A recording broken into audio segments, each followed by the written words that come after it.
উত্তর হাওড়ার ত্রাস কুখ্যাত দুষ্কৃতী আকাশ সিংহের তার প্রধান সাকরেদকে গ্রেফতার করলো হাওড়া সিটি পুলিশের গোয়েন্দা বিভাগ। তার বিরুদ্ধে একাধিক অপরাধমূলক কাজের সঙ্গে যুক্ত থাকার অভিযোগ রয়েছে। একসময় উত্তর হাওড়া এলাকার বোমাবাজি অপরাধমূলক কাজের সঙ্গে যুক্ত থাকতো সে।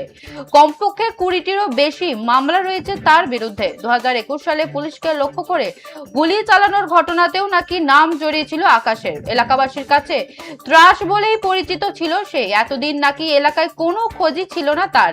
পুলিশের খাতায় নাম থাকলেও তাকে ধরপাকড় ছিল দূরস্থ। তবে রাজ্য পালা বদলের পরই বদলে গিয়েছে ছবি। চলতি মাসের শুরুর দিকে তাকে গ্রেফতার করে হাওড়া সিটি পুলিশ। 2021 সালের হামলার ঘটনায় পুনর্নির্মাণও করা হয়। সে কারণে রবিবার আকাশকে উত্তর হাওড়ার অলিগলিতে ঘোরানো হয়।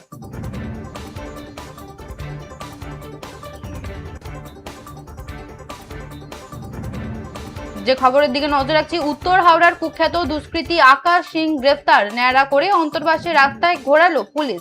উত্তর হাওড়ার ত্রাস কুখ্যাত দুষ্কৃতী আকাশ সিং এবং তার প্রধান সাকরেদকে গ্রেফতার করলো হাওড়া সিটি পুলিশের গোয়েন্দা বিভাগ। তার বিরুদ্ধে একাধিক অপরাধমূলক কাজের সঙ্গে যুক্ত থাকার অভিযোগ রয়েছে। একসময় উত্তর হাওড়া এলাকায় বোমাবাজি অপরাধমূলক কাজের সঙ্গে যুক্ত থাকতো সে।